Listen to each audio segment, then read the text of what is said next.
श्रीमद्भागवत कथा पंचम दिवस। ओम नमो भगवते वासुदेवाय। वसुदेव सुतम देवम कंस चाणूरमर्दनम देवकी परमानंदम कृष्णम वंदे जगद्गुरुम। वसुदेव के पुत्र कंस और चाणूर का मर्दन करने वाले, देवकी को परम आनंद देने वाले जगद्गुरु श्री कृष्ण की मैं वंदना करता हूँ। कस्तूरी तिलकम ललाट पटले वक्षस्थले कौस्तुभम नासाग्रे वरमौक्तिकम करतले वेणु करे कंकणम सर्वांगे हरिचंदनम सुललितम कंठे च मुक्तावलिम गोपस्त्री परिवेष्टितो विजयते गोपालचूडामणि।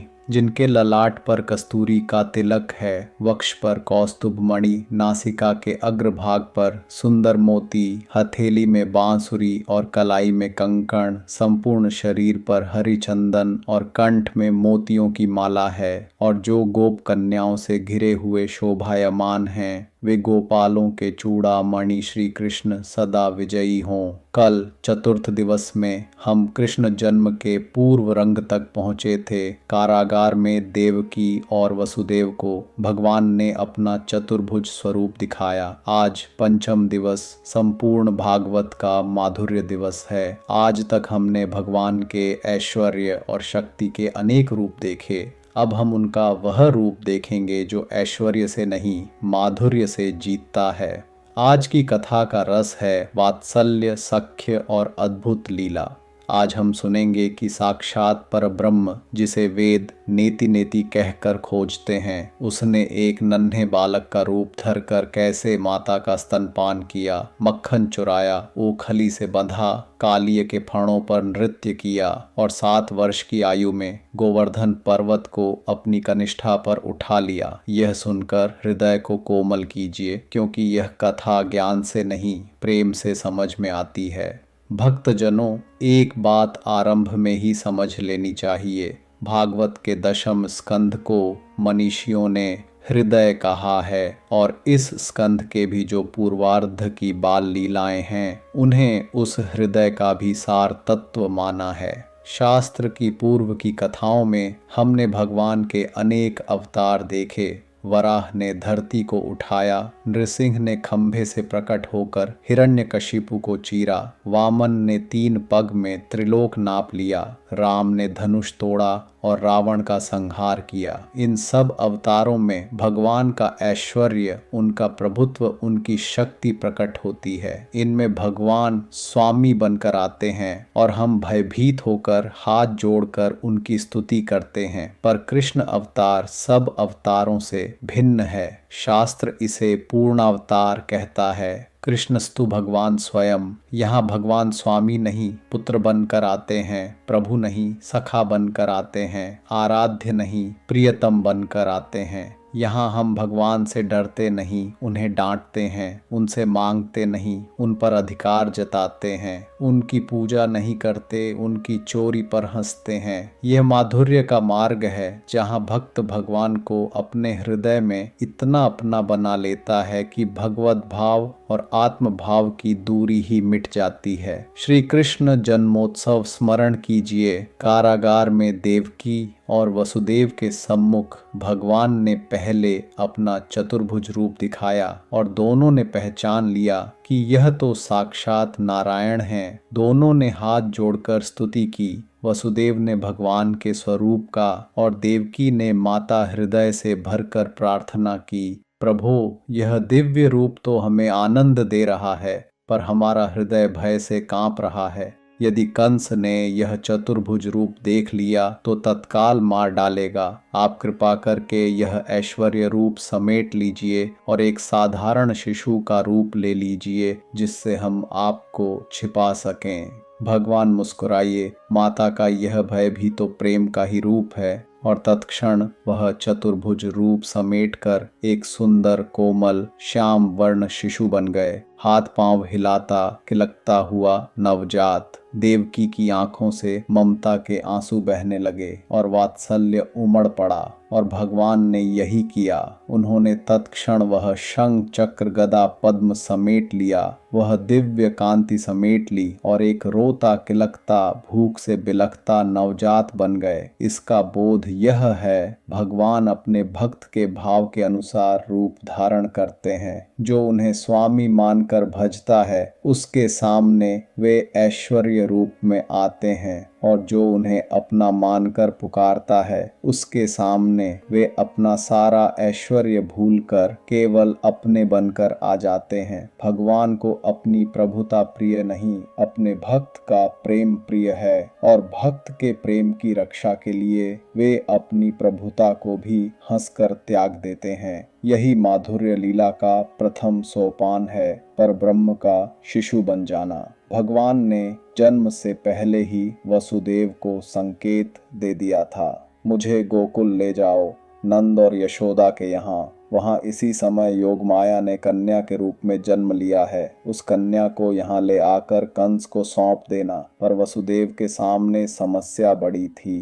कारागार के द्वार बंद थे, हाथ पांव में लोहे की बेड़ियां थीं, पहरेदार जाग रहे थे, बाहर मूसलाधार वर्षा हो रही थी और यमुना उमड़ी हुई थी। पर जहां भगवत इच्छा हो वहां असंभव भी संभव हो जाता है। बेड़ियां अपने आप खुल गईं, पहरेदार माया से गहरी नींद में सो गए और लोहे के भारी द्वार एक एक करके स्वयं खुलते चले गए। वसुदेव ने उस दिव्य शिशु को एक टोकरी में रखा, सिर पर उठाया और कारागार से बाहर निकल पड़े। और सोचिए, वसुदेव के मन में लेश मात्र भी संदेह न था, भय न था। बाहर प्रलय सी वर्षा, उमड़ी यमुना, सोते हुए पहरेदार जो किसी क्षण जाग सकते थे, पर वसुदेव निर्भय थे, क्योंकि जिसे वे ले जा रहे थे वही तो संपूर्ण जगत का रक्षक था। जिसके सिर पर स्वयं भगवान हो उसे संसार की कौन सी आंधी डरा सकती है। इसका बोध यह है, जो अपने जीवन की डोर भगवान के हाथ में सौंप देता है वह बड़े से बड़े संकट में भी निर्भय रहता है, क्योंकि उसे ज्ञात है कि जो भार उठा रहा है वही भार हरता भी है। मार्ग में यमुना का जल चढ़ा हुआ उमड़ता हुआ था,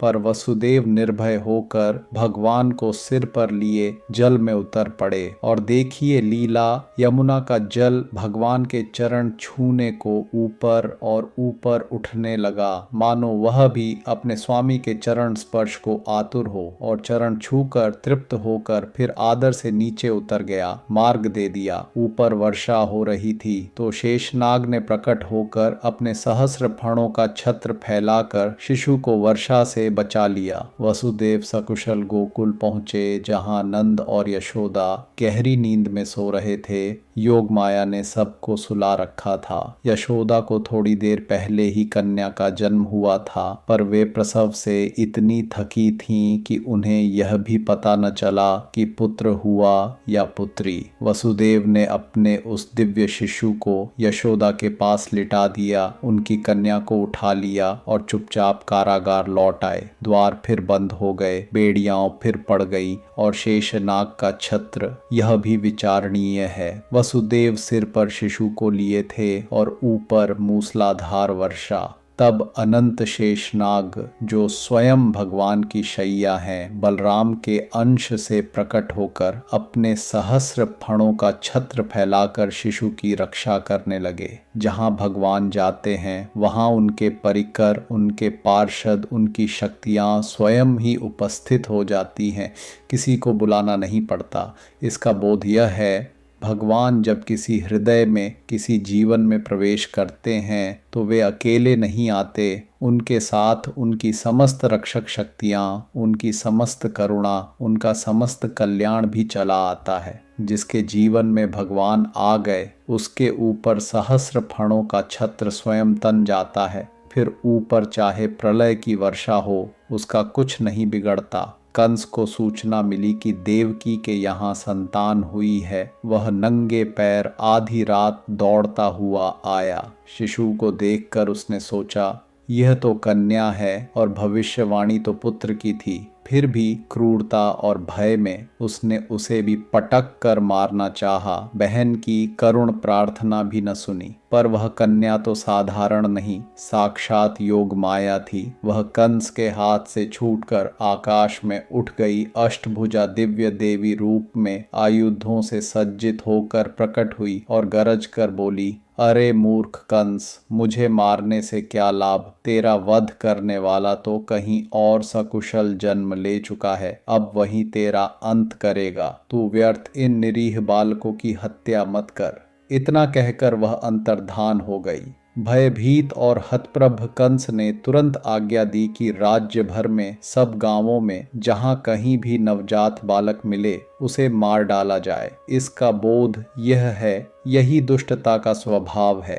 एक भय से अनेक अपराध जन्म लेते हैं और हर अपराध और अधिक भय को जन्म देता है। पाप का मार्ग पाप से ही भरता चला जाता है। उधर गोकुल में प्रातः जब यशोदा जागी तो अपने पास एक सुंदर सांवले कमल नयन शिशु को पाकर ममता से भर उठी।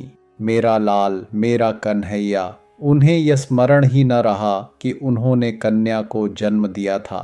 माया ने उनकी स्मृति को मधुर रूप से ढक दिया ताकि वात्सल्य का रस अबाध बहे।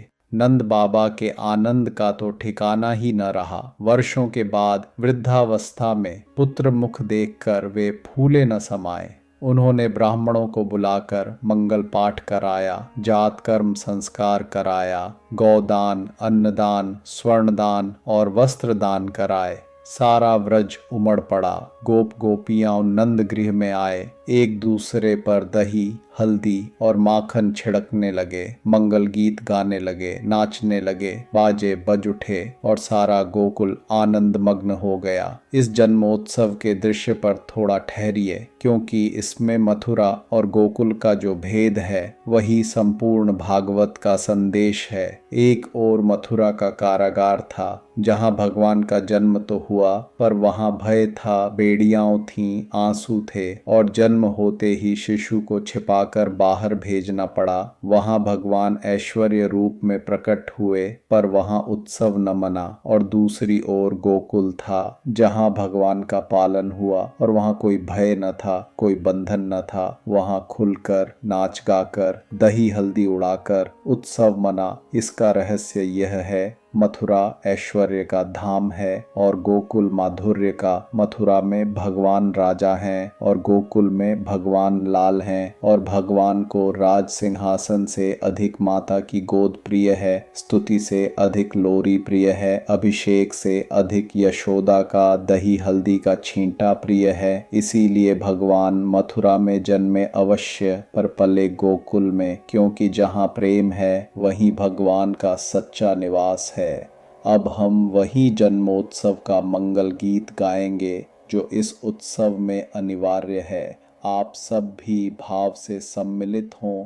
नंद के आनंद भयो, जय कन्हैया लाल की। हाथी द्वार, घोड़ा द्वार, नौबत बाजे शहनाई। यशोदा को लाल भयो, नंद बजाएं बधाई। जय कन्हैया लाल की, जय कन्हैया लाल की। हाथी द्वार, घोड़ा द्वार, नंद के आनंद भयो। इसका बोध यह है, जिस घर में भगवान आ जाते हैं वहाँ नित्य उत्सव रहता है। जहाँ अभाव था वहाँ भरापन आ जाता है, जहाँ अंधकार था वहाँ प्रकाश। और जो हृदय भगवान को बसा ले वही नंद का आंगन बन जाता है। फिर वहाँ सदा बधाई बजती है। पूतना मोक्ष कंस ने संपूर्ण ब्रज में अपनी राक्षसी अनुचरियों को भेजा कि नवजात बालकों को मार डालें। इनमें सबसे पहले आई पूतना, एक भयंकर राक्षसी जो इच्छानुसार रूप बदल सकती थी। उसने एक अति सुंदर ब्राह्मणी का वेश धरा, रत्न आभूषण, सुगंध और ममता भरी मधुर मुस्कान के साथ, कि कोई जान ही न सके कि इस सुंदर रूप के भीतर एक हत्यारिन छिपी है। वह निःशंक भाव से नंद गृह में प्रवेश कर गई और सीधे शिशु कक्ष में पहुंच गई। यशोदा और रोहिणी ने भी उसके मनोहर मातृ सदृश रूप के कारण कोई संदेह न किया। पूतना ने बालक को गोद में उठा लिया और स्तनपान कराना आरंभ किया, पर उसके स्तन पर भयंकर हलाहल विष लगा था। वह बालक को विष पिलाकर मार डालना चाहती थी।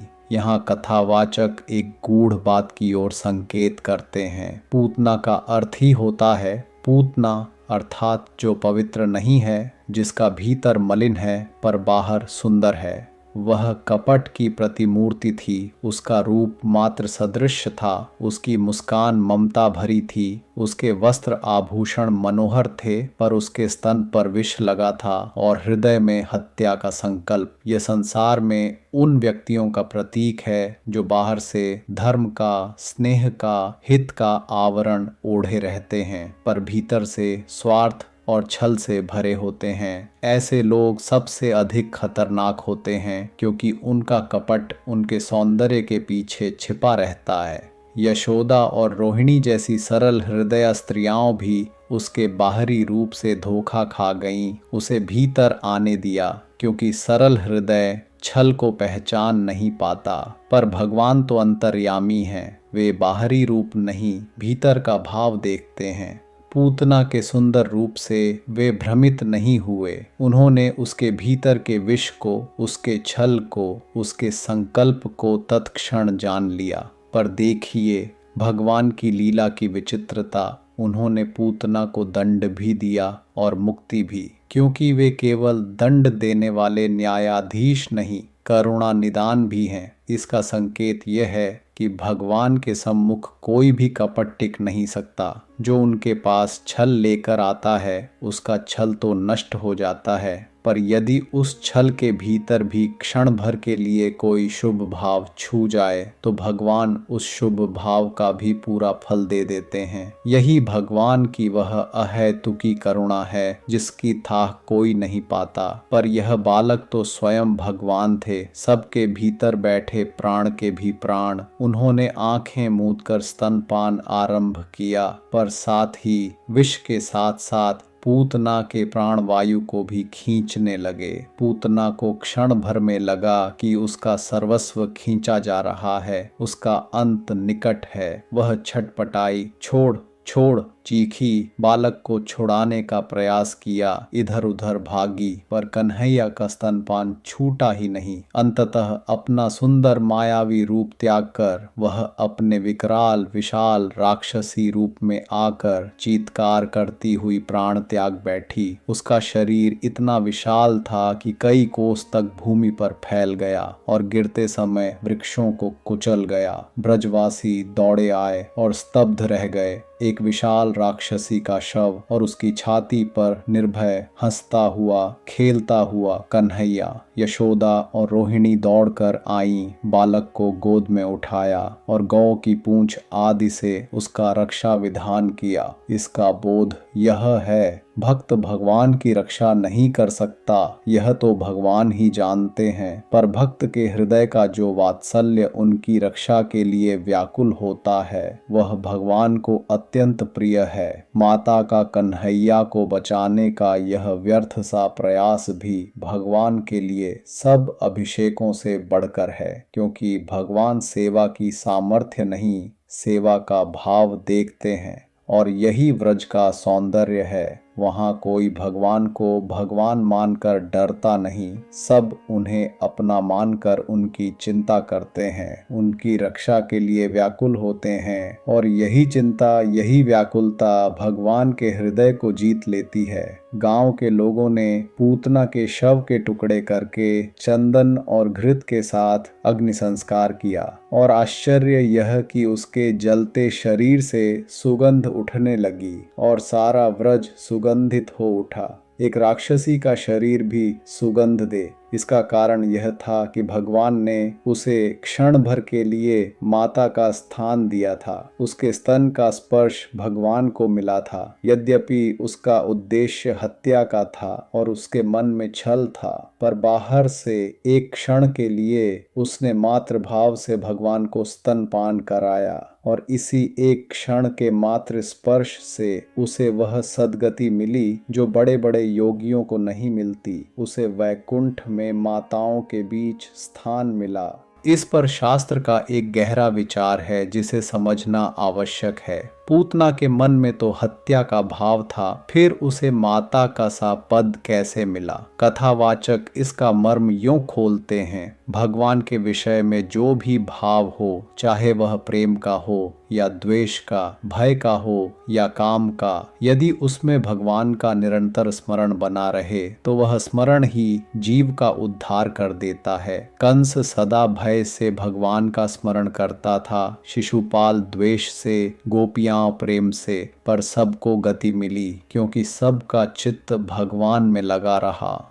पूतना ने भी भले ही मारने के लिए पर भगवान को अपनी गोद में लिया, अपने स्तन से लगाया, उन्हें अपना दूध पिलाया और इस बाह्य क्रिया में क्षण भर के लिए एकमात्र भाव का स्पर्श हो ही गया और भगवान ने उस एक क्षण के मात्र स्पर्श का इतना बड़ा फल दे दिया कि उसे वैकुंठ में देवकी और यशोदा जैसी माताओं के बीच स्थान मिल गया। शकटासुर और तृणावर्त बालक जब 3 माह का हुआ तब यशोदा ने उसके पहली बार करवट लेने का उत्सव मनाया और नंदगृह में बड़ा भोज हुआ।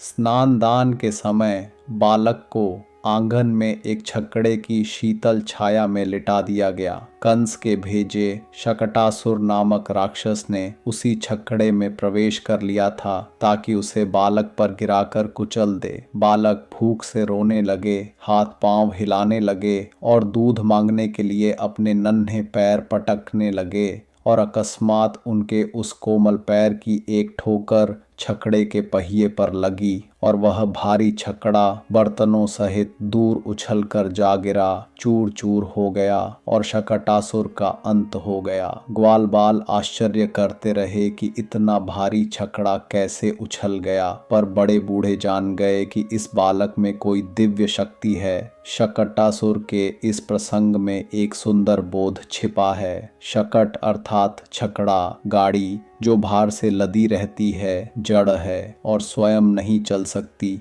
जब तक कोई उसे खींचे नहीं। कथावाचक इसे जड़ता और प्रमाद का प्रतीक मानते हैं। वह आलस्य, वह भारी जड़ता जो हमारे जीवन को कुचल देने को सिर पर मंडराती रहती है। और देखिए, उस विशाल भारी छकड़े को गिराने के लिए भगवान ने कोई महान अस्त्र नहीं उठाया, केवल अपने कोमल शिशु चरण की एक नन्ही ठोकर से वह जड़भार उछलकर चूर चूर हो गया। इसका संकेत यह है कि जीवन की कितनी ही भारी जड़ता हो, कितना ही गहरा प्रमाद हो, यदि भगवान के चरणों का एक स्पर्श मिल जाए तो वह सब एक क्षण में टूटकर बिखर जाता है। भगवान को भारी जड़ता तोड़ने के लिए भारी प्रयास नहीं करना पड़ता, उनके चरण का एक कोमल स्पर्श ही पर्याप्त है। और तृणावर्त का प्रसंग भी विचारणीय है। तृणावर्त बवंडर के रूप में आया, चक्रवात के रूप में, जो धूल उड़ाकर सब कुछ अंधकार से ढक देता है, ऊपर उठाकर ले उड़ता है।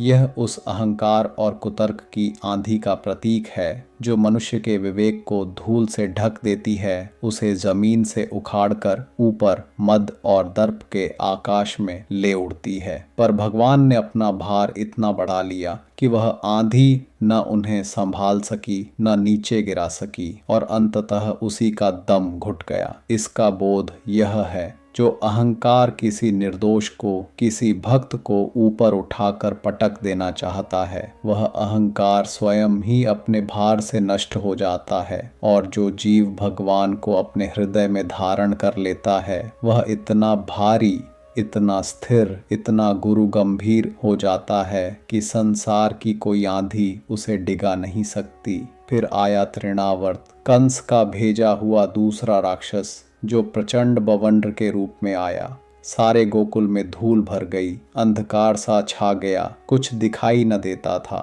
उसी धूल भरी आंधी में तृणावर्त आंगन में बैठे बालक को उठाकर आकाश में ले उड़ा। यशोदा मेरा लाल चीखती रोती इधर उधर दौड़ी, पर धूल में कुछ न सूझा। पर बालक तो स्वयं भगवान थे, उन्होंने आकाश में अपना भार इतना बढ़ा लिया कि तृणावर्त न उन्हें संभाल सका, न नीचे गिरा सका, न आगे उड़ सका। उसका दम घुटने लगा, आंखें बाहर निकल आईं और वह एक चट्टान पर गिरकर मर गया। जबकि बालक उसकी छाती पर सकुशल हंसता हुआ मिला। ग्रामवासी विस्मित थे कि यह कैसा बालक है जो स्वयं को बचा नहीं सकता दिखता, पर इतने बड़े राक्षसों का अंत कर देता है। यह तो कोई दिव्य रहस्य है। और यशोदा का वह विलाप, मेरा लाल मेरा लाल, जब तृणावर्त उन्हें उड़ा ले गया तो वह माता हृदय की पराकाष्ठा है। उस क्षण यशोदा को यह स्मरण भी न रहा कि यह कोई दिव्य बालक है, कोई नारायण है। उन्हें तो केवल यह दिखा कि मेरा बेटा खो गया। यही वात्सल्य की महिमा है। इसमें भगवत तत्व का ज्ञान नहीं रहता, केवल अपनेपन की पीड़ा रहती है। और भगवान को यही पीड़ा, यही व्याकुलता सबसे अधिक प्रिय है। इसका बोध यह है, जो भक्त भगवान के वियोग में इस प्रकार व्याकुल हो उठे कि उसे संसार का कुछ भी सुध न रहे, उस व्याकुलता को भगवान कभी निष्फल नहीं जाने देते। वे उस भक्त की गोद में स्वयं लौट आते हैं, जैसे कन्हैया तृणावर्त की छाती पर सकुशल लौट आए। नामकरण संस्कार। तब नंद बाबा ने अपने कुल गुरु गर्ग मुनि को गुप्त रूप से बुलाया, क्योंकि कंस के भय से उत्सव छिपाकर करना था। गर्ग मुनि पधारे और नामकरण संस्कार किया। रोहिणी के पुत्र का नाम उन्होंने रखा राम, क्योंकि वे सबको अपने गुणों से रमाएंगे, आनंदित करेंगे और अपने बल के कारण बलराम और यदुकुल से सबको जोड़ने तथा एक गर्भ से दूसरे में आकर्षित होने के कारण संकर्षण भी कहा। और यशोदा के यहाँ पल रहे वास्तव में देवकी के पुत्र का नाम रखा कृष्ण, जो सबको अपनी ओर आकर्षित करता है और जो श्याम वर्ण है। गर्ग मुनि ने नंद को संकेत में बता दिया, नंद जी, यह बालक साधारण नहीं, यह गुणों में नारायण के समान है। इसने पहले भी अनेक बार प्रकट होकर साधुओं की रक्षा की है। इसे बड़ी सावधानी और प्रेम से पालिए। यह आपके कुल का और संपूर्ण व्रज का कल्याण करेगा। नंद ने सिर झुका लिया। बाहर से तो वे इसे अपना साधारण पुत्र मानकर पालते रहे, पर भीतर जान गए कि यह कोई दिव्य आत्मा है। और देखिए, गर्ग मुनि का संकेत वचन। उन्होंने नंद से स्पष्ट नहीं कहा कि यह साक्षात भगवान है, क्योंकि यदि नंद को यह ज्ञान हो जाता तो उनका वात्सल्य संकुचित हो जाता। वे भगवान को भगवान मानकर डरने लगते, उनकी पूजा करने लगते और पुत्र भाव से उन्हें लाड़ न कर पाते। इसलिए गर्ग मुनि ने इतना ही कहा कि यह बालक गुणों में नारायण के समान है। संकेत मात्र, पूरा रहस्य नहीं। इसका बोध यह है, भगवान अपने प्रेमी भक्तों के संबंध की रक्षा के लिए अपने पूर्ण ऐश्वर्य को सदा प्रकट नहीं करते। वे चाहते हैं कि भक्त उन्हें भगवान मानकर नहीं, अपना मानकर प्रेम करे, क्योंकि अपनेपन का प्रेम भगवान को भगवत भाव की पूजा से कहीं अधिक प्रिय है। बाल लीला और माखन चोरी कृष्ण और बलराम बढ़ने लगे।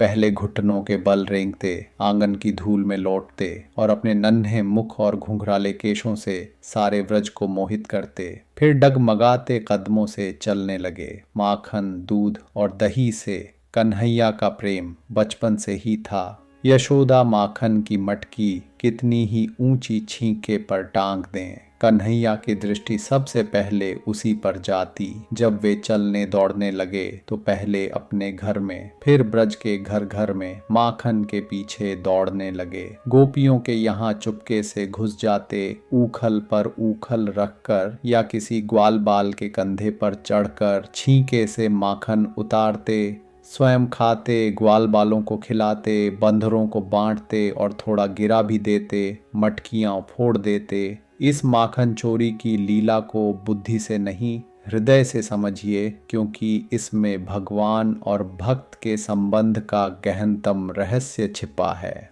पहली बात, भगवान को माखन की क्या आवश्यकता, जो संपूर्ण ब्रह्मांड का स्वामी है, जिसके भंडार में अमृत है, उसे गोपियों का माखन चुराने की क्या जरूरत। कथावाचक इसका मर्म यूं खोलते हैं, भगवान को माखन नहीं चाहिए, माखन के पीछे छिपा गोपी का प्रेम चाहिए।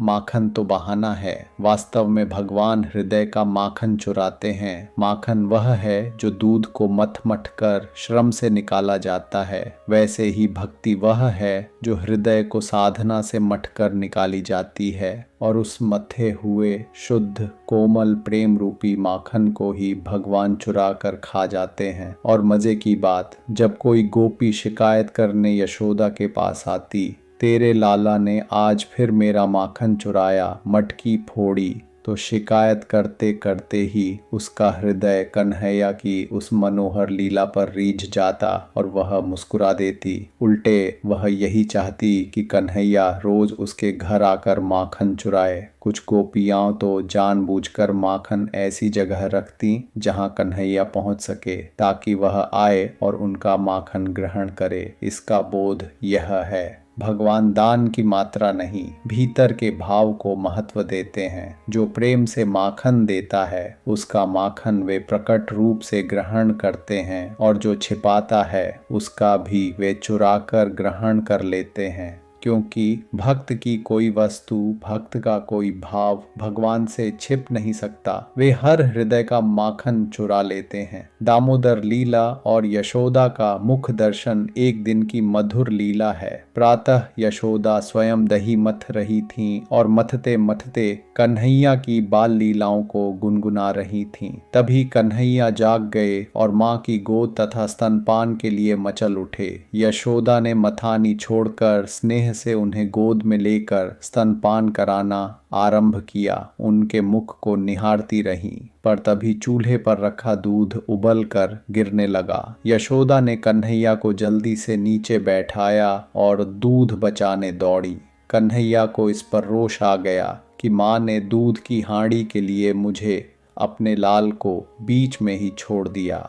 रोष में पास पड़ी माखन की मटकी को उन्होंने पत्थर से फोड़ डाला और माखन निकालकर एक कोने में बैठकर बंदरों को खिलाने लगे। पर जब दूध उबलने लगा और यशोदा कन्हैया को बीच में ही छोड़कर दूध बचाने दौड़ी, तब कन्हैया को रोष आ गया। इस रोष को साधारण मत समझिए, यह प्रेमी का अधिकार भरा रोष है। कन्हैया को यह सहन न हुआ कि माँ ने एक हांडी दूध के लिए अपने लाल को छोड़ दिया। उन्हें लगा कि मैं माँ का सर्वस्व हूँ, फिर माँ ने मुझसे अधिक उस दूध को महत्व क्यों दिया।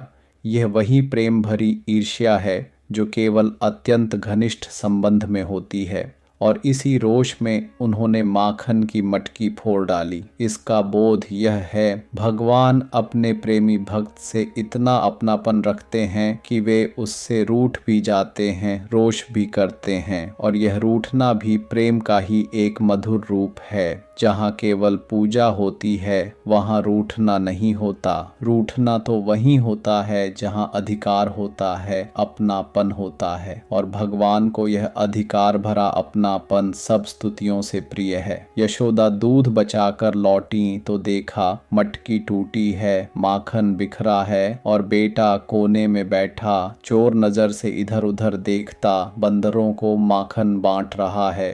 यशोदा ने हंसी रोककर अनुशासन के लिए एक छड़ी उठाई। कन्हैया भय से उठकर भाग खड़े हुए और यशोदा पीछे दौड़ी। पर सोचिए, जिनकी गति को बड़े बड़े योगी नहीं पकड़ पाते, जिन तक मन और वाणी भी पहुंचकर लौट आते हैं, उन्हें यह व्रज की एक गोपी अपने वात्सल्य के बल पर पकड़ने दौड़ी है। कन्हैया धीरे दौड़ते मानो माँ को पकड़ने का सुख देना चाहते हों, और अंततः पकड़े गए। भय और रोने का अभिनय करते कन्हैया अपनी आंखें मलने लगे और काजल फैल गया। यह कैसे संभव हुआ? कथावाचक कहते हैं, योग, ज्ञान और तप से भगवान नहीं पकड़े जाते, क्योंकि उनमें मैं भगवान को पकड़ूंगा का अहंकार छिपा रहता है। पर प्रेम में अहंकार नहीं होता, समर्पण होता है, और भगवान समर्पण के आगे स्वयं बंध जाते हैं। यशोदा भगवान को नहीं पकड़ पाती। यदि भगवान स्वयं न पकड़े जाना चाहते, वे जानबूझकर धीरे दौड़े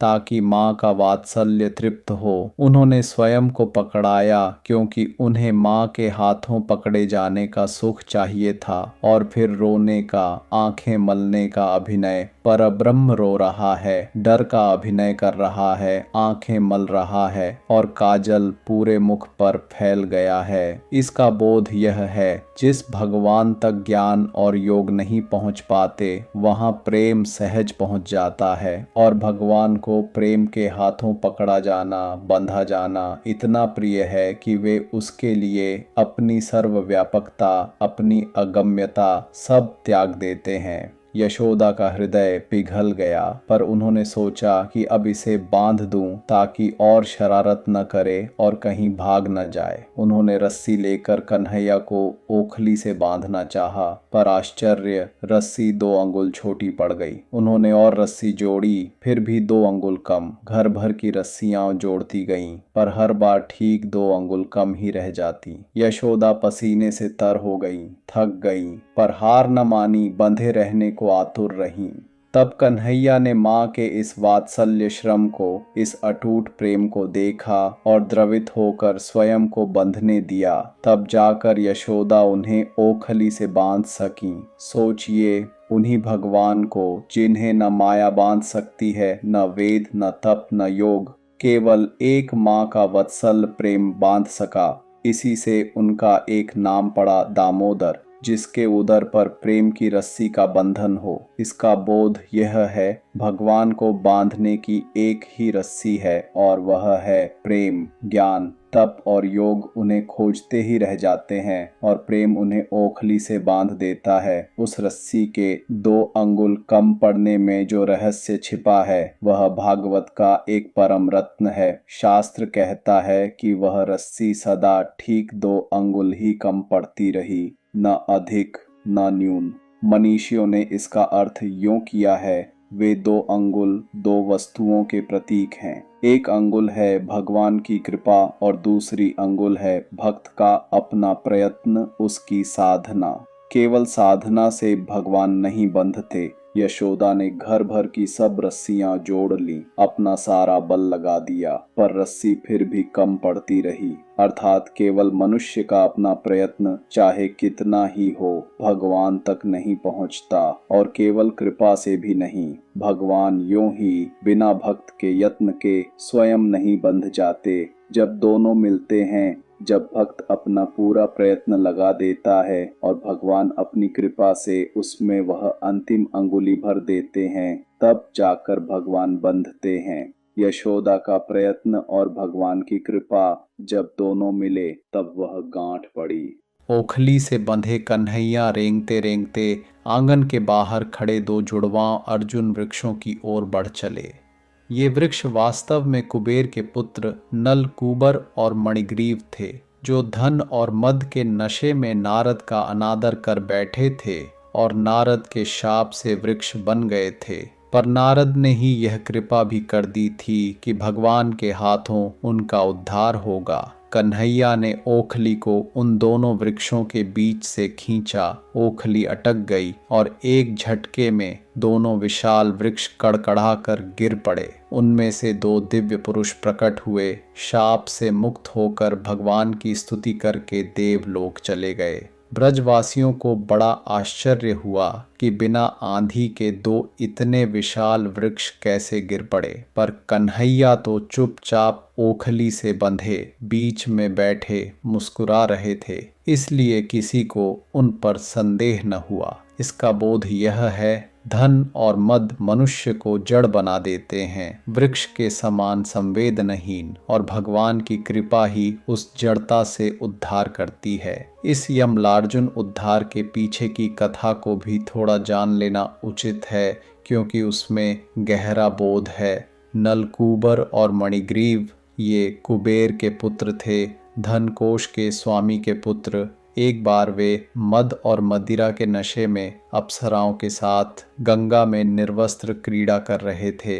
तभी वहां देवर्षि नारद आ निकले। अप्सराएं तो लज्जा से वस्त्र पहनकर खड़ी हो गईं, पर ये दोनों धन और मद के नशे में इतने चूर थे कि उन्हें नारद का आदर करना तो दूर, अपनी निर्लज्जता का भी भान न रहा। वे ज्यों के त्यों खड़े रहे। तब नारद ने करुणा से सोचा, इन्हें धन और मद ने जड़ बना दिया है, तो इन्हें कुछ काल जड़ वृक्ष का ही जीवन मिले। ताकि इनका मद उतरे, और साथ ही यह कृपा भी कर दी कि वृक्ष रूप में भी ये भगवान का स्मरण करते रहेंगे और एक दिन स्वयं भगवान के हाथों इनका उद्धार होगा। यह नारद का शाप नहीं, अनुग्रह था, शाप के वेश में वरदान। फिर एक दिन की बात है, ग्वाल बालों ने और स्वयं बलराम ने यशोदा से शिकायत की कि कन्हैया ने मिट्टी खा ली है। यशोदा ने चिंता से डांटा, बेटा तूने मिट्टी खाई, यह तो हानिकारक है। कन्हैया मासूम बनकर बोले, नहीं माँ, मैंने मिट्टी नहीं खाई, ये सब झूठ कहते हैं, तू इन पर विश्वास करेगी या अपने लाल पर? यशोदा ने कहा, तो मुंह खोल, मैं स्वयं देख लूं। कन्हैया ने सरलता से मुंह खोला और यशोदा झुककर भीतर देखने लगी और देखते ही स्तब्ध रह गई। उस नन्हे मुख के भीतर संपूर्ण ब्रह्मांड था। आकाश, पृथ्वी, दिशाएं, सूर्य, चंद्र, तारे, सब पर्वत, सब समुद्र, सब लोक, सब प्राणी, और उसी में एक और स्वयं गोकुल भी, और उस गोकुल में यशोदा स्वयं अपने कन्हैया का मुख देखती हुई। यशोदा का मन घूम गया। यह क्या है? यह मेरा बालक है या स्वयं नारायण? या मैं कोई स्वप्न देख रही हूँ या यह कोई माया है? क्षण भर के लिए उन्हें भगवत तत्व की झलक मिली, पर यहाँ भागवत एक अत्यंत सूक्ष्म तत्व प्रकट करता है। यशोदा को यह दिव्य दर्शन क्षण भर के लिए ही रहा। भगवान ने तत्काल अपनी माया का पर्दा डालकर वह दर्शन ढक दिया। क्यों? क्योंकि यदि यह ज्ञान यशोदा के मन में स्थिर रह जाता तो वे फिर कन्हैया को अपना पुत्र नहीं मान पाती। वे डर जाती, हाथ जोड़ लेती, उनकी पूजा करने लगती, और तब वह वात्सल्य रस, वह मेरा लाल वाला अधिकार, वह डांट दुलार सब समाप्त हो जाता। ऐश्वर्य का ज्ञान और प्रेम का रस, ये दोनों एक साथ नहीं रह सकते। जहाँ यह भगवान है का बोध आ जाता है, वहाँ यह मेरा लाल है का भाव सूख जाता है। और भगवान को ऐश्वर्य की पूजा से अधिक प्रेम का यह माधुर्य प्रिय है। इसलिए उन्होंने स्वयं ही वह ज्ञान का दीप बुझा दिया और माँ को फिर वात्सल्य के मधुर अंधकार में लौटा दिया। पर भगवान ने सोचा कि यदि माँ को यह ज्ञान बना रहा तो वात्सल्य रस सूख जाएगा। इसलिए उन्होंने तत्काल अपनी माया का मधुर पर्दा डालकर वह दर्शन ढक दिया और यशोदा को फिर से वात्सल्य भाव में स्थिर कर दिया। और वे मेरा लाल कहकर कन्हैया को छाती से लगाकर पुचकारने लगी और सोचने लगी कि मैंने कुछ भ्रम देख लिया होगा। इसका बोध यह है, भगवान के सम्मुख यदि ज्ञान आ जाए तो प्रेम का रस सूख जाता है। इसीलिए भगवान अपने प्रेमी भक्तों पर माया का एक मधुर पर्दा बनाए रखते हैं, ताकि प्रेम का संबंध चाहे वात्सल्य का हो, सख्य का या माधुर्य का, अबाधित बना रहे। प्रेम और ऐश्वर्य ज्ञान साथ नहीं रहते और भगवान को ऐश्वर्य से अधिक प्रेम प्रिय है। बकासुर और अघासुर अब कृष्ण और बलराम कुछ बड़े होकर वत्स चारण की आयु के हो गए। पहले बछड़े, फिर गायें चराने वन में जाने लगे और सारे ग्वाल बाल उनके संगी साथी थे। दिन भर यमुना तट पर वृंदावन के वनों में गायों के साथ खेलना, बांसुरी बजाना, माखन रोटी की पोटली बांटकर खाना, यही उनकी दिनचर्या थी। पर कंस के भेजे अनेक असुर एक एक करके आते रहे और कन्हैया उन्हें खेल खेल में मारते रहे।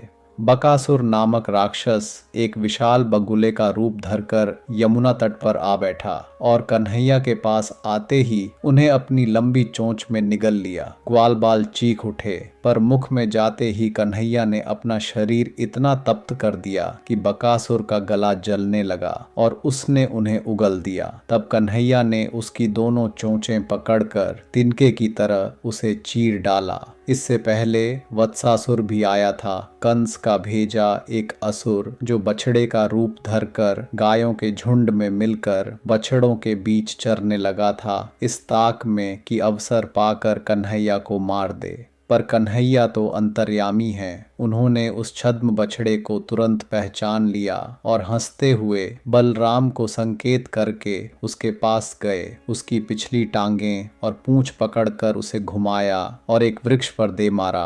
वह असुर वहीं ढेर हो गया और वृक्ष से पके फल झड़ पड़े, मानो प्रकृति भी इस लीला पर पुष्प वर्षा कर रही हो। फिर बकासुर आया विशाल बगुले के रूप में। इन दोनों के रूपों में भी संकेत है वत्सासुर बछड़े के और बकासुर बगुले के वेश में आए, अर्थात छल अपने को निरीह भोला धार्मिक बनाकर ही भक्तों के बीच घुसता है। बगुला तो शास्त्रों में पाखंड का प्रतीक है, जो आंखें मूंद कर एक पैर पर खड़ा होकर तपस्वी का स्वांग रचता है, पर भीतर मछली पकड़ने की ताक में रहता है। यही बक ध्यान, यही बगुला भगत है।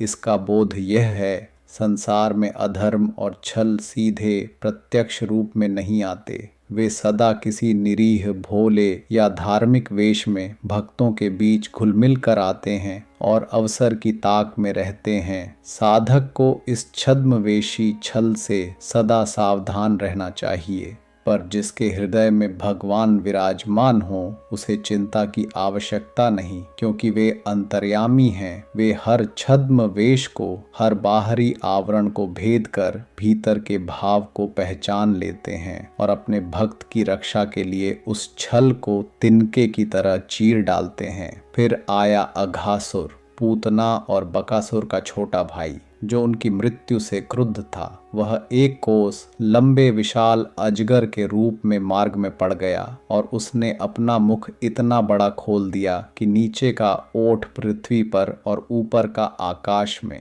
वह पर्वत की गुफा सा प्रतीत हुआ। ग्वाल बाल और बछड़े उसे सचमुच कोई सुंदर गुफा समझकर खेल खेल में उत्साह से उसमें घुस गए। कन्हैया ने देखा कि मेरे सारे सखा और बछड़े तो भीतर चले गए, तब वे भी भीतर गए, अपने शरीर को बढ़ाया और अघासुर का गला फाड़कर सबको सकुशल बाहर निकाल लिया।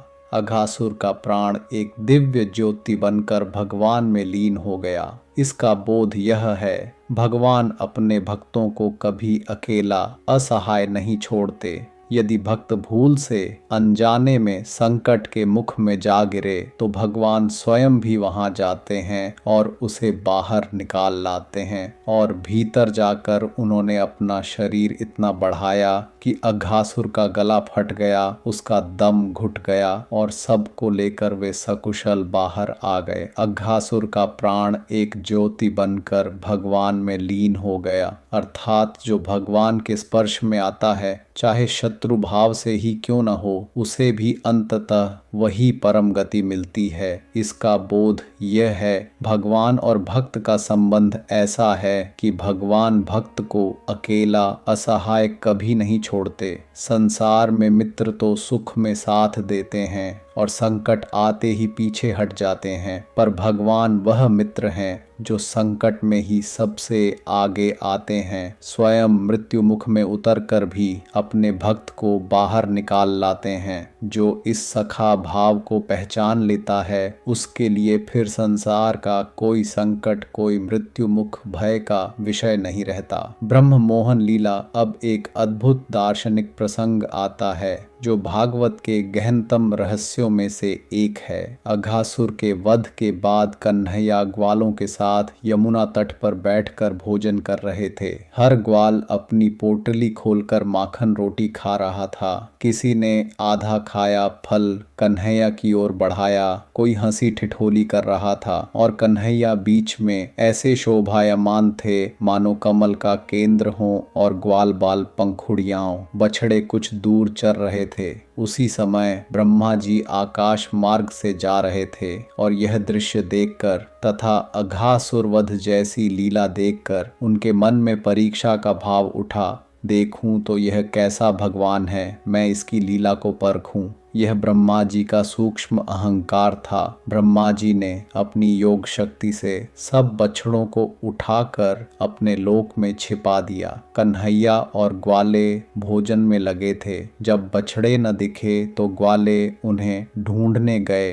पर लौटते ही ब्रह्मा जी ने उन ग्वालों को भी छिपा दिया। यही वह स्थान है जहाँ बड़े बड़े ज्ञानी फिसल जाते हैं। पूतना जैसी राक्षसी का स्थूल अहंकार तो सहज ही दिख जाता है, पर ब्रह्मा जैसे महान ज्ञानी का यह सूक्ष्म ज्ञान मिश्रित अहंकार बहुत कठिनाई से पकड़ में आता है। यह वह अहंकार है जो तप, विद्या और पद से उत्पन्न होता है और जो स्वयं को सबसे बड़ा छल्ली रूप देकर साधक के भीतर बैठ जाता है। इसका बोध यह है, अहंकार का सबसे खतरनाक रूप वह नहीं जो धन या रूप से आता है, बल्कि वह है जो ज्ञान और तप से आता है, क्योंकि वह अपने को ज्ञान का आवरण ओढ़ा लेता है और साधक को यह भान ही नहीं होने देता कि वह अहंकार के वश में है। ब्रह्मा जी जैसे महान भी इससे न बच सके, फिर हम आप किस गिनती में हैं। इसीलिए यह प्रसंग हमें अत्यंत नम्र, अत्यंत सावधान बना देता है। अब कन्हैया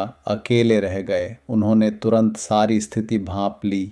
अच्छा, यह ब्रह्मा जी की लीला है, पर मेरे ग्वाल बालों की माताएं और गायें इनके बिना दुखी होंगी, तो अब मेरी लीला देखें। कन्हैया ने अपने ही स्वरूप से उतने ही बछड़े और उतने ही ग्वाले प्रकट कर दिए। हर एक का रूप, रंग, आकार, स्वर, स्वभाव, हंसी, चाल सब बिल्कुल वैसा ही जैसा मूल का था। यहाँ तक कि उनकी पोटलियाओं, छड़ियाओं, बांसुरियाओं तक वैसी ही। संध्या को ये बछड़े ग्वाले अपने अपने घर लौटे और माता पिता ने पहचान न पाया कि ये असली नहीं। यहाँ तक कि गायें भी अपने बछड़ों को पहचान न पाईं।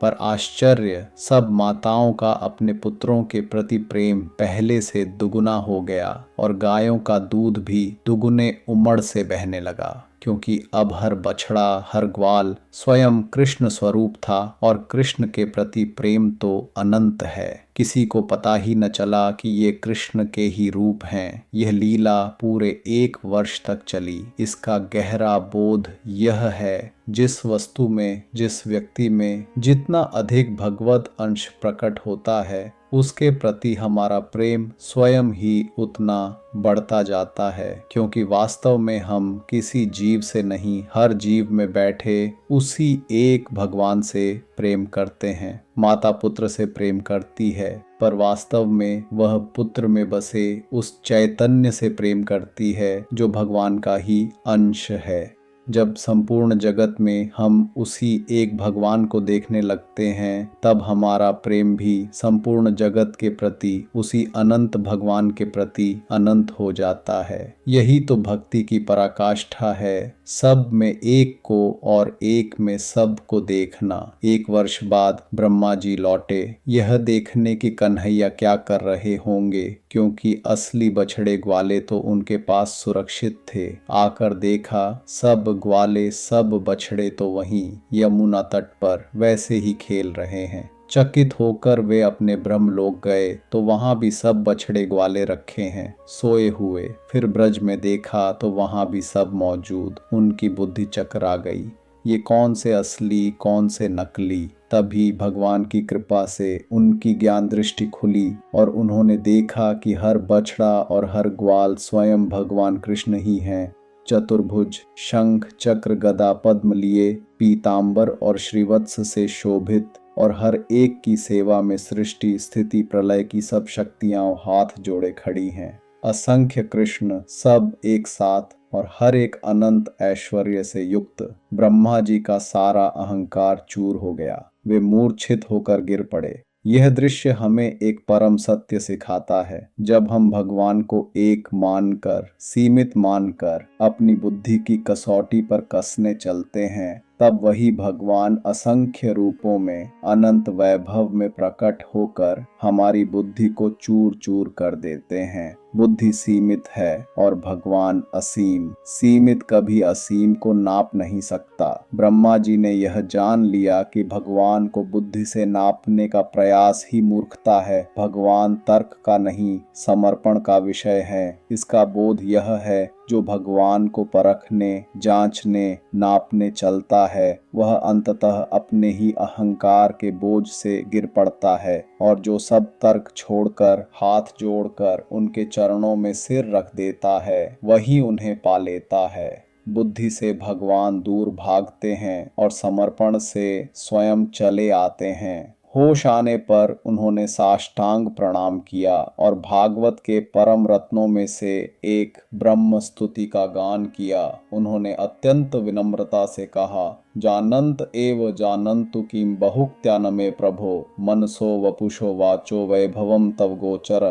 प्रभो, जो जानने का दावा करते हैं वे जाने, मैं अधिक क्या कहूँ। आपके वैभव को न मन समझ सकता है, न शरीर, न वाणी, वह तो सबकी पहुँच से परे है। ब्रह्मा जी ने यह भी स्वीकार किया कि जो भक्त सब तर्क छोड़कर अपने को भगवान के चरणों में समर्पित कर देता है और जो भी सुख दुख मिले उसे अपने कर्मों का फल मानकर भगवत प्रसाद रूप में स्वीकार करता है, वही भक्त मोक्ष का सच्चा अधिकारी है। इसका बोध यह है, भगवान असंख्य रूपों में हैं और हर रूप में पूर्ण हैं। स्वयं सृष्टिकर्ता ब्रह्मा भी जब परीक्षा लेने चले तो स्वयं ही मोह में पड़ गए। यह प्रसंग हमारे अहंकार को गला देता है। हम कौन होते हैं जो भगवान के स्वरूप को नापने चलें या उनकी लीला पर संदेह करें।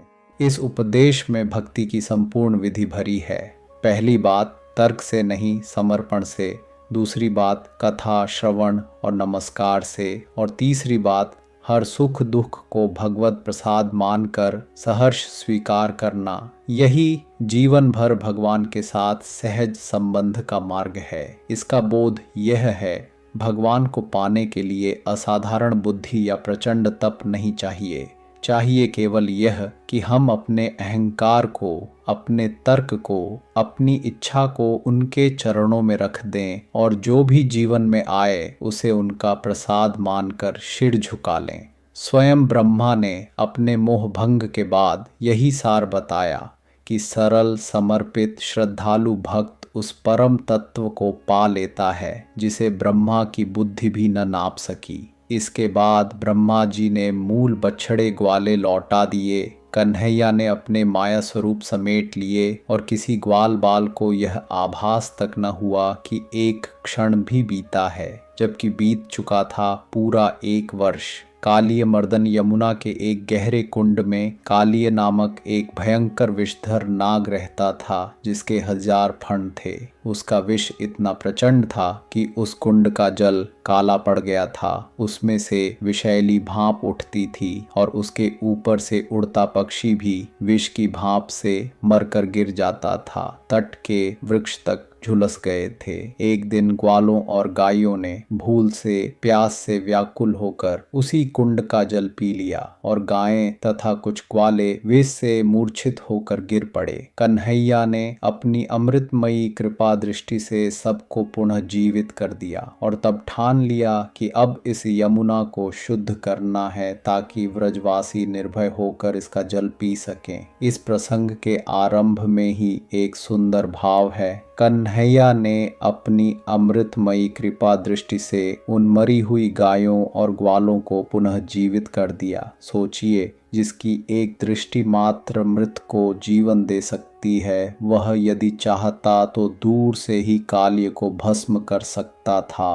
पर भगवान ने ऐसा नहीं किया। उन्होंने ठान लिया कि स्वयं उस विष कुंड में उतरेंगे, स्वयं उस अहंकारी नाग से जूझेंगे और यमुना को शुद्ध करेंगे। क्यों? क्योंकि भगवान केवल संकट को दूर ही नहीं करते, वे उसके मूल कारण को भी सुधारते हैं। यमुना का जल विषाक्त था और जब तक उस विष का स्रोत कालिय का अहंकार न सुधरता तब तक यमुना शुद्ध न हो सकती थी। और भगवान को कालिय को मारना नहीं था, उसका उद्धार करना था। इसलिए उन्होंने स्वयं वहां जाने का निश्चय किया। इसका बोध यह है, भगवान हमारे जीवन के संकटों को दूर से ऊपर ऊपर से नहीं मिटाते, वे उनके मूल कारण तक उतरते हैं। हमारे जीवन रूपी यमुना में जो विष भरा रहता है, काम, क्रोध, लोभ, अहंकार का, उसका स्रोत हमारे हृदय की गहराई में बैठा रहता है और भगवान जब हमारा उद्धार करते हैं तो वे उस गहराई में स्वयं उतरकर उस विष के मूल स्रोत से जूझते हैं, उसे सुधारते हैं। यह उद्धार ऊपरी लेप पोत नहीं, मूल का परिवर्तन है, और इसके लिए भगवान को स्वयं उस गहरे विषैले कुंड में उतरना पड़ता है, अर्थात भगवान अपने भक्त के हृदय की गहनतम मलिनतम तह में भी उतरकर उसे शुद्ध करते हैं। यमुना तट पर एक विशाल कदम्ब वृक्ष खड़ा था। परंपरा कहती है कि यही एकमात्र वृक्ष था जो कालिये के विष से नहीं झुलसा, क्योंकि उस पर कभी भगवान के चरण पड़ने वाले थे। कन्हैया उस पर चढ़े, अपनी पीतांबर कमर में कसी, ताल ठोंकी और सिंह गर्जना करके छलांग लगाकर यमुना के बीच उस विषकुंड में कूद पड़े। कन्हैया के कूदते ही जल खौल उठा, उमड़ पड़ा। कालिय क्रोध से फुफकारता हुआ आया और कन्हैया को अपने 1000 कुंडलों में कसकर लपेट लिया। बालक को जल में नाग के बंधन में डूबा देखकर ग्वाले रोते चिल्लाते ब्रज की ओर दौड़े। नंद, यशोदा और सब गोप गोपियां विलाप करते हुए यमुना तट पर आ जुटे और कन्हैया का कोई पता न पाकर स्वयं यमुना में कूदने को उद्यत हो गए। जब हमारा कन्हैया ही न रहा तो हम जीकर क्या करेंगे? पर बलराम ने, जो भगवान के स्वरूप को जानते थे, उन्हें रोका। धीरज रखो, यह कोई साधारण बालक नहीं, इसका कुछ अनिष्ट नहीं हो सकता, प्रतीक्षा करो। यहाँ बलराम और शेष ब्रजवासियों के भाव में एक मधुर भेद है जिस पर ध्यान देना उचित है। नंद, यशोदा और सब गोप गोपियां विलाप कर रहे थे, स्वयं यमुना में कूदने को उद्यत थे, क्योंकि वे कन्हैया को अपना लाल मानते थे और लाल के बिना जीवन की कल्पना भी उन्हें असह्य थी। यह वात्सल्य का, प्रेम का भाव था जो भगवत तत्व का ज्ञान नहीं रखता, केवल अपनेपन की पीड़ा जानता है। और दूसरी ओर बलराम थे, जो भगवान के स्वरूप को जानते थे। वे निश्चिंत थे, क्योंकि उन्हें ज्ञात था कि कन्हैया का कुछ अनिष्ट हो ही नहीं सकता। पर देखिए भगवान की रीति, वे ज्ञानी बलराम के निश्चिंत भाव से अधिक उन प्रेमी गोप गोपियों के व्याकुल विलाप से प्रसन्न होते हैं, क्योंकि उस विलाप में प्रेम की वह तीव्रता है जो ज्ञान की शांति में नहीं होती। और इसी विलाप ने, इसी व्याकुलता ने ही भीतर जल में बैठे कन्हैया को द्रवित कर दिया। शास्त्र कहता है कि कन्हैया ने इतनी देर तक कालिये के बंधन को इसलिए सहन किया ताकि माता पिता और सखाओं का प्रेम अपनी पराकाष्ठा तक पहुँचे। और जब उनका विलाप चरम पर पहुंचा, तब भगवान ने तुरंत कालिये के बंधन से अपने को मुक्त किया और उसके फणों पर चढ़ गए। इसका बोध यह है, भगवान को भक्त के ज्ञान से अधिक भक्त की व्याकुलता प्रिय है। जो भक्त भगवान के वियोग में, संकट में इतना व्याकुल हो उठे कि उसे जीवन मरण की भी सुध न रहे, उस व्याकुलता को भगवान कभी अनसुना नहीं करते। प्रेमी का आंसू भगवान को ज्ञानी की समाधि से शीघ्र खींच लाता है। उधर जल के भीतर माता पिता और सखाओं का यह विलाप जानकर कन्हैया ने अपना शरीर इतना बढ़ाया कि कालिये की पकड़ ढीली पड़ गई और उसे छोड़ना पड़ा। और फिर कन्हैया उछलकर उसके फणों पर चढ़ गए और अपने कोमल चरणों से उन फणों पर नृत्य करने लगे। कालिये जिस फण को ऊपर उठाता, अकड़ दिखाता, कन्हैया उसी फण पर अपना चरण रखकर ताल देकर उसे नीचे दबा देते। ऐसे करते करते उन्होंने एक एक करके सब 1000 फणों पर अपना दिव्य नृत्य किया और कालिये का सारा मद, सारा विष रक्त के साथ बह निकला। ऊपर आकाश में देवता, गंधर्व, सिद्ध सब यह अद्भुत नृत्य देखकर पुष्प वर्षा और वाद्य घोष करने लगे। तब कालिये की पत्नियां, नाग कन्याएं हाथ जोड़कर करुण स्वर में प्रार्थना करने लगीं, प्रभो क्षमा कीजिए, हमारे पति का अहंकार आपने तोड़ दिया। बहुत हुआ, यह तो जन्म से ही विष स्वभाव वाला है, इसमें इसका क्या दोष? आप ही ने तो इसे ऐसा बनाया। हम पर दया कीजिए, हमें विधवा न कीजिए। आपके चरणों का स्पर्श तो बड़े बड़े योगियों को दुर्लभ है, वह हमारे पति को मिला, यही इसका सौभाग्य है। कन्हैया ने नृत्य रोक दिया। अधमरा पड़ा कालिये भी होश में आने पर हाथ जोड़कर बोला, प्रभो मैं विष स्वभाव वाला जीव हूँ और आप ही ने मुझे यह स्वभाव दिया है। अब मैं क्या करूं, कैसे आपकी आज्ञा का पालन करूं? कन्हैया ने करुणा से कहा, कालिय, अब तू यमुना छोड़कर समुद्र में रमणक द्वीप चला जा, वहीं अपने परिवार सहित रह। और देख, मेरे चरण चिन्ह अब तेरे फणों पर अंकित हो गए हैं। इन्हें देखकर गरुड़, तेरा शत्रु, अब तुझे कभी नहीं सताएगा। कालिय प्रसन्न होकर भगवान को प्रणाम करके अपने परिवार सहित यमुना छोड़कर चला गया और यमुना का जल फिर निर्मल मधुर हो गया। कन्हैया जब कुंड से बाहर निकले तो नंद यशोदा ने उन्हें छाती से लगा लिया और ग्वाले गोपियां हर्ष और आंसुओं के बीच झूम उठे। इस कालीय नृत्य के दृश्य में और कालीय पत्नियों की प्रार्थना में जो भाव छिपा है वह अत्यंत गहरा है। नाग कन्याओं ने हाथ जोड़कर जो कहा वह विचारणीय है। उन्होंने कहा, प्रभो, इसका विष स्वभाव तो आप ही ने इसे दिया है। जैसा आपने इसे बनाया वैसा यह हुआ, इसमें इसका क्या दोष?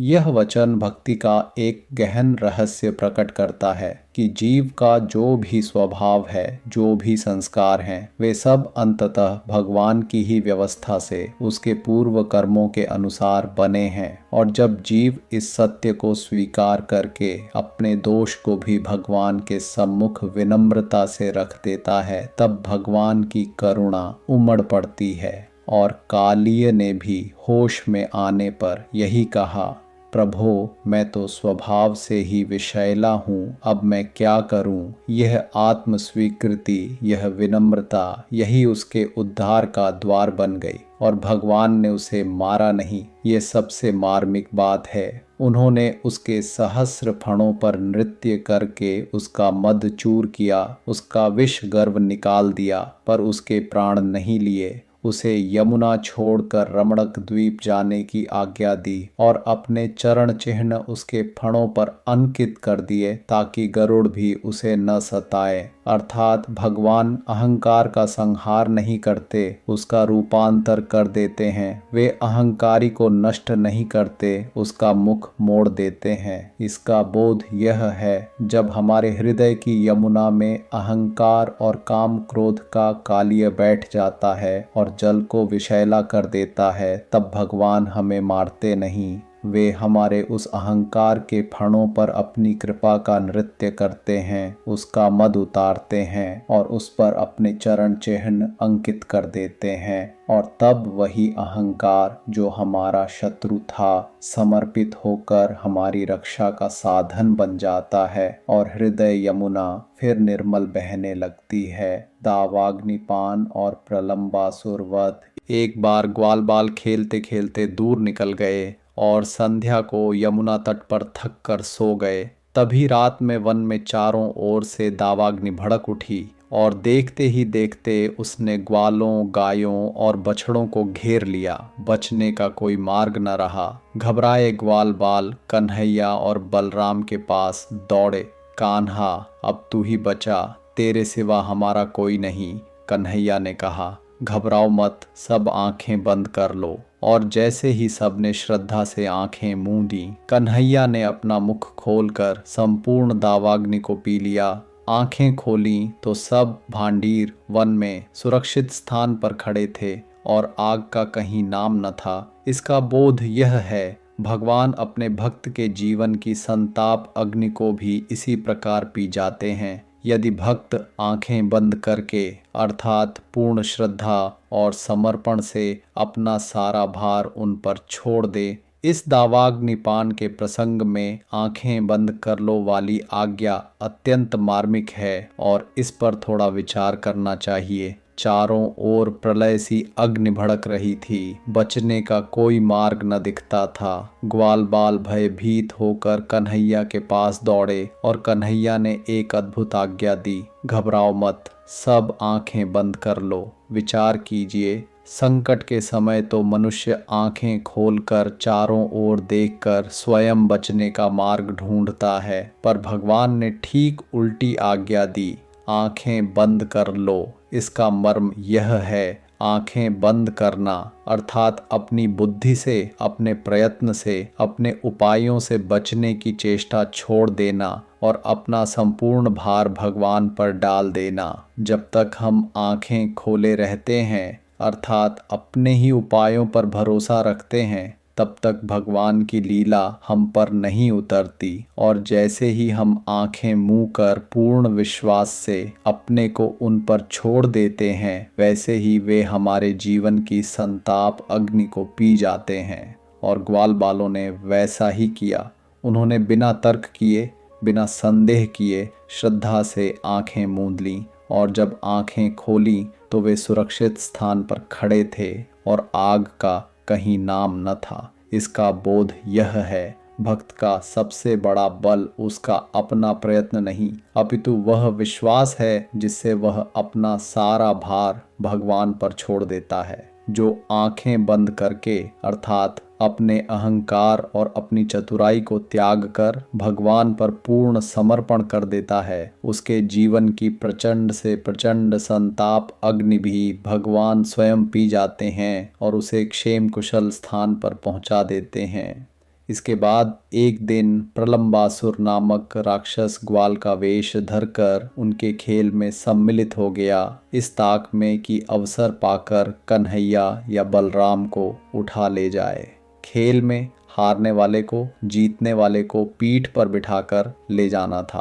प्रलंबासुर ने बलराम को पीठ पर बिठाया और तेजी से भागने लगा, पर मार्ग में उसने अपना विकराल राक्षसी रूप दिखाया। बलराम क्षण भर को चौंके, पर तुरंत संभल कर अपने एक ही घूंसे के प्रहार से उसका सिर फोड़ डाला और उसका अंत कर दिया। इस प्रलंबासुर वध में दो बातें ध्यान देने योग्य हैं। पहली, इस लीला में नायक कन्हैया नहीं बलराम हैं। अब तक हम देखते आए कि सब असुरों का संहार कन्हैया करते रहे, पर यहाँ भगवान ने अपने अग्रज बलराम को यह यश दिया। ये भगवान की वही उदारता है जो हम पहले देख चुके। वे अपने प्रियजनों को अपने कार्य का, अपने यश का भागी बनाते हैं। बलराम बल और धर्म के प्रतीक हैं, संकर्षण जो सबको खींच कर जोड़ते हैं, और प्रलंब जिसका अर्थ ही है जो ललचा कर बहलाकर खींच ले जाए। वह उस प्रलोभन का प्रतीक है जो साधक को खेल खेल में मित्र बनकर उसके मार्ग से भटका ले जाता है। दूसरी बात, प्रलंबासुर खेल में सम्मिलित होकर मित्र बनकर आया। उसने किसी पर सीधा आक्रमण नहीं किया, बल्कि खेल के नियम का सहारा लेकर बलराम को पीठ पर बिठाकर धीरे धीरे उन्हें भगा ले जाने लगा। यही प्रलोभन की रीति है। वह भयभीत नहीं करता, बहलाता है। वह शत्रु बनकर नहीं, सखा बनकर आता है और खेल खेल में, सुख सुख में साधक को उसके लक्ष्य से दूर ले जाता है। इसका बोध यह है, जीवन में जो प्रलोभन हमें सबसे अधिक हानि पहुंचाते हैं, वे प्रत्यक्ष शत्रु नहीं होते। वे मधुर वेश में, मित्रता के वेश में, सुख के वेश में आते हैं और हमें अपने मार्ग से भटका ले जाते हैं। और इस प्रलोभन से बचने का बल, वह बलराम बल, वह धर्म बल तभी आता है जब साधक सचेत रहे और प्रलोभन का विकराल रूप पहचानते ही बिना विलंब उसका दृढ़ता से प्रतिकार करे। गोवर्धन धारण और गोविंद अभिषेक अब आता है पंचम दिवस का चरम प्रसंग, जिसमें भगवान का माधुर्य और ऐश्वर्य दोनों एक साथ प्रकट होते हैं। ब्रज में परंपरा थी कि हर वर्ष शरद ऋतु में इंद्र की पूजा और यज्ञ किया जाए ताकि वे प्रसन्न होकर वर्षा दें और गायों के लिए घास उगे। एक वर्ष जब कन्हैया लगभग 7 वर्ष के थे, उन्होंने सारी तैयारी देखकर नंद बाबा से पूछा, बाबा यह किसकी और कैसी तैयारी हो रही है? नंद ने स्नेह से समझाया, बेटा यह इंद्रदेव की पूजा है। वे ही तो मेघों के स्वामी हैं, वर्षा देते हैं जिससे अन्न और घास उगती है। कन्हैया बोले, बाबा वर्षा तो मेघ अपने स्वभाव से कर्म के नियम से करते हैं। इंद्र ने इसमें हम पर क्या विशेष कृपा की? और हम तो वनवासी ग्वाल हैं, खेती नहीं करते। हमारा जीवन तो गायों और गोवर्धन पर्वत पर निर्भर है। उसी पर्वत से हमारी गायों को हरी घास मिलती है, हमें फल, कंद मूल, जड़ी बूटी और लकड़ी मिलती है। उसी की तराई में हमारी गायें चरती हैं। तो पूजा तो उसी गोवर्धन की और अपनी गौ माताओं की होनी चाहिए जो प्रत्यक्ष हमारा पालन करते हैं। गांव के बुजुर्ग सोच में पड़ गए, पर कन्हैया का तर्क उन्हें सरल और सच्चा लगा और नंद तथा अन्य गोपों ने अनुमति दे दी कि इस वर्ष इंद्र के बदले गोवर्धन की पूजा हो।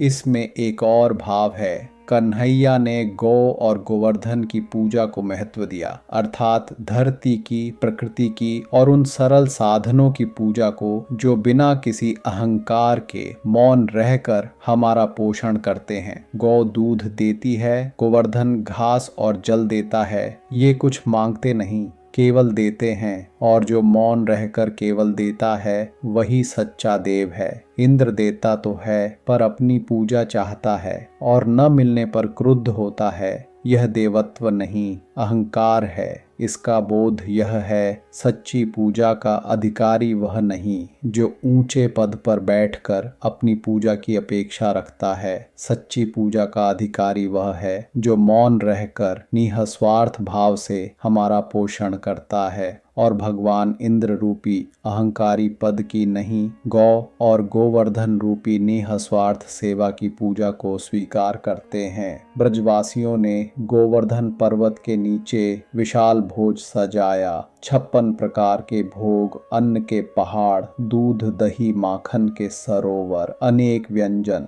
पर्वत की, गायों की और ब्राह्मणों की विधिवत पूजा हुई और पर्वत की परिक्रमा की गई। तब कन्हैया ने अपनी लीला से पर्वत के ऊपर एक विशाल दिव्य रूप प्रकट किया और बोले, मैं ही यह गिरिराज हूँ, यह सब भोग मैं स्वीकार करता हूँ। और उस विराट रूप ने सबके देखते देखते सारा भोग ग्रहण कर लिया। ब्रजवासी आनंद से गिरिराज महाराज की जय कहने लगे। उधर इंद्र को सूचना मिली कि इस वर्ष उसकी पूजा बंद हो गई और एक छोटे से ग्वाल बालक के कहने पर एक पर्वत की पूजा हो रही है, तो वह अहंकार और क्रोध से भर उठा। एक तुच्छ गांव का बालक मेरी देवराज की पूजा रुकवा देता है। देखता हूँ इसका परिणाम, इन ग्वालों का घमंड चूर कर दूंगा। उसने अपने प्रलयकालीन संवर्तक मेघों को आज्ञा दी कि ब्रज को ऐसी मूसलाधार प्रलयंकारी वर्षा से डुबो दें जैसी पहले कभी न हुई हो। मेघ टूट पड़े, बिजली कड़कने लगी, ओले गिरने लगे, आंधी चलने लगी। 1 घंटा, 2 घंटा और फिर लगातार वर्षा होती रही। ब्रज में जल भरने लगा, घर डूबने लगे, गायें और बछड़े ठंड से कांपने लगे और पशु मनुष्य सब भयभीत होकर त्राही त्राही करने लगे। सब ब्रजवासी अपने बच्चों और गायों को लेकर कन्हैया के पास दौड़े। कन्हैया, अब क्या होगा? तेरी ही सलाह से तो हमने इंद्र की पूजा छोड़ी और अब यह विपत्ति आ पड़ी। अब तू ही बचा। कन्हैया मंद मंद मुस्कुराए, घबराओ मत, मेरे साथ चलो, गोवर्धन तुम्हारी रक्षा करेगा। वे सबको गोवर्धन पर्वत के पास ले गए और उस 7 वर्ष के बालक ने खेल खेल में अपने बाएं हाथ की सबसे छोटी अंगुली पर संपूर्ण विशाल गोवर्धन पर्वत को किसी छाते की तरह उठा लिया। बोलिए, गोवर्धन धारी की जय। इस दृश्य पर ठहर कर इसका माधुर्य देखिए, क्योंकि यहाँ भगवान का माधुर्य और ऐश्वर्य दोनों एक साथ प्रकट हो रहे हैं और यही इस प्रसंग की विशेषता है। एक और तो यह परम ऐश्वर्य है। 7 वर्ष का एक नन्हा बालक एक संपूर्ण पर्वत को अपनी कनिष्ठा अंगुली पर उठा लेता है। यह वह शक्ति है जिसके सामने प्रकृति की समस्त शक्तियां तुच्छ हैं। पर दूसरी ओर इसी ऐश्वर्य में अपार माधुर्य भी है। भगवान ने वह पर्वत किसी अस्त्र की भांति, किसी प्रदर्शन की भांति नहीं उठाया। उन्होंने उसे किसी छाते की तरह खेल खेल में हंसते हुए उठाया, मानो कोई भार ही न हो। और उस छत्र के नीचे उन्होंने किसी को दूर खड़ा नहीं रखा। उन्होंने सब ब्रजवासियों को, सब गायों बछड़ों को अपने समीप बुला लिया, अपनी छाया में, अपने आश्रय में ले लिया। यही गोवर्धन धारण का परम संदेश है। भगवान का ऐश्वर्य कभी अकेला नहीं आता, वह सदा करुणा के, रक्षा के, प्रेम के साथ आता है। संसार में जो शक्तिशाली होता है वह अपनी शक्ति से दूसरों को भयभीत करता है, दबाता है, पर भगवान अपनी शक्ति से दूसरों को आश्रय देते हैं, रक्षा करते हैं, अपने समीप बुलाते हैं। इंद्र ने अपनी शक्ति का प्रयोग ब्रज को डुबोने के लिए किया और भगवान ने अपनी शक्ति का प्रयोग ब्रज को बचाने के लिए किया। इसका बोध यह है, शक्ति का सच्चा उपयोग दूसरों को दबाने में नहीं, उन्हें आश्रय देने में है। और भगवान की शक्ति सदा छत्र बनती है, अस्त्र नहीं। वह सिर पर छाया करने के लिए है, सिर पर प्रहार करने के लिए नहीं। सब ब्रजवासी, सब गायें, बछड़े और सारा साज सामान उस पर्वत के नीचे उसकी विशाल छाया में आश्रय में आ गए। 7 दिन और 7 रात तक कन्हैया ने वह पर्वत अपनी कनिष्ठा पर अडिग थामे रखा। न थके, न डगमगाए, न पलक झपकाई, न पर्वत को जरा भी नीचे होने दिया। केवल मंद मंद मुस्कुराते रहे और बीच बीच में अपने सखाओं से बातें करते रहे, मानो कुछ भार ही न हो। इंद्र की प्रलय वर्षा निरंतर बरसती रही, पर पर्वत के ऊपर पड़कर इधर उधर बहकर यमुना में चली जाती और ब्रज पूर्णतः सुरक्षित रहा। 7 दिन तक अपनी पूरी शक्ति लगाकर भी जब इंद्र ब्रज का कुछ न बिगाड़ सका तो वह थक गया, चकित और लज्जित हुआ। यह क्या, मेरी प्रलय वर्षा भी व्यर्थ गई और यह बालक 7 दिन से एक पर्वत उठाए खड़ा है, थकता ही नहीं। यह तो कोई साधारण बालक नहीं हो सकता। तब उसकी आंखें खुली और उसने जान लिया कि यह तो स्वयं नारायण हैं, जिन्होंने मेरा मद चूर करने के लिए यह लीला रची। उसने तुरंत लज्जित होकर अपने मेघ रोक लिए। वर्षा थमी, सूर्य निकला तो कन्हैया ने ब्रजवासियों से कहा, अब वर्षा रुक गई, ठंड भी गई, बाहर निकलो, अपने अपने घर जाओ, चिंता मत करो। सब सकुशल बाहर आ गए और कन्हैया ने उसी छोटी अंगुली से धीरे से पर्वत को यथास्थान रख दिया। फिर इंद्र अपने अहंकार पर लज्जित स्वर्ग से उतरकर एकांत में ऐरावत पर बैठकर आए और कन्हैया के चरणों में सिर रखकर क्षमा मांगी।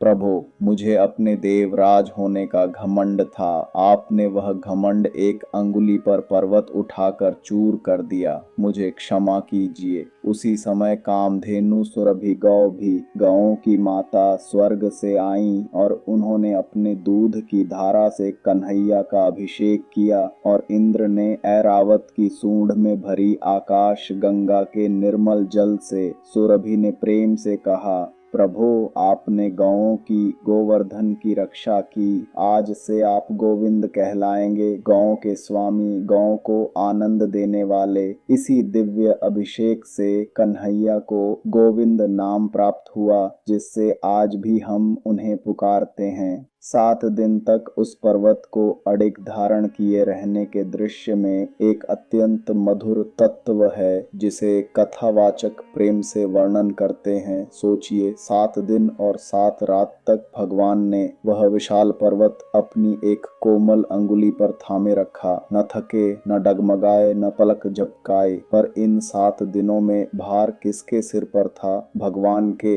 या भक्तों के? भार तो भगवान उठा रहे थे और भक्त उस छाया में निश्चिंत, सुरक्षित, आनंद मग्न खड़े थे। यही भगवान और भक्त के संबंध का चित्र है। भगवान सारा भार स्वयं उठा लेते हैं और भक्त को केवल उनकी छाया में, उनके आश्रय में निर्भय खड़े रहना होता है। जो भक्त अपना भार भगवान पर डाल देता है, उसके जीवन का संपूर्ण भार भगवान अपनी अंगुली पर उठा लेते हैं। और इंद्र के मदभंजन का जो उपसंहार है वह भी विचारणीय है। इंद्र देवराज था, स्वर्ग का स्वामी, समस्त देवताओं का अधिपति, पर पद के मद ने उसे अंधा कर दिया था। उसे यह दर्प हो गया था कि मेरी पूजा बंद हुई तो मैं प्रलय ला दूंगा। पर भगवान ने एक 7 वर्ष के बालक के हाथों एक अंगुली पर पर्वत उठाकर उसका सारा मद चूर कर दिया। और जब इंद्र का मद टूटा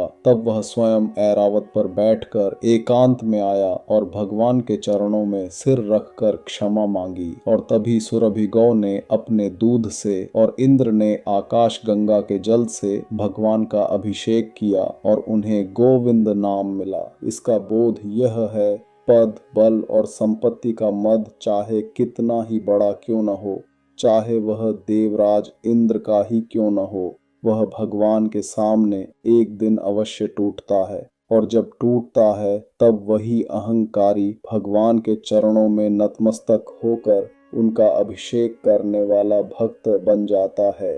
भगवान अहंकारी को नष्ट नहीं करते, उसका मद तोड़कर उसे भी अपना भक्त बना लेते हैं। पंचम दिवस का उपसंहार प्रिय श्रोताओं, आज की कथा यहाँ विश्राम लेती है।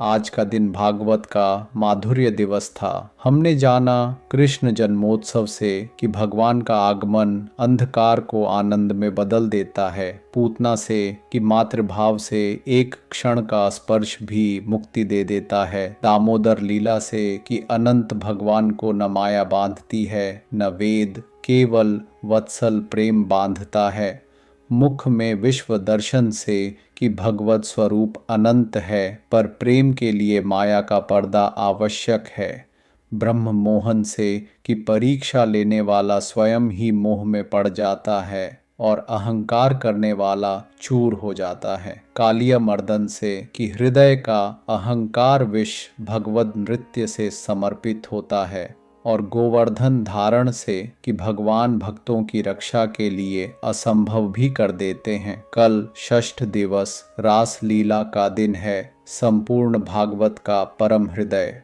हम सुनेंगे वेणु गीत जो गोपियों के पूर्व राग का गान है, महारास जो प्रेम शास्त्र का शिखर है, गोपी गीत जो विरह की पराकाष्ठा है, युगल गीत, फिर अक्रूर का आगमन, मथुरा गमन, कंस वध और आगे द्वारका निर्माण तथा रुक्मिणी हरण।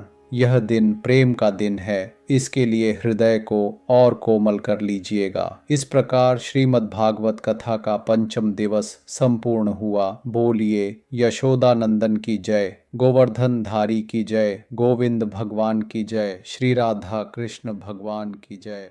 ओम शांति शांति शांति।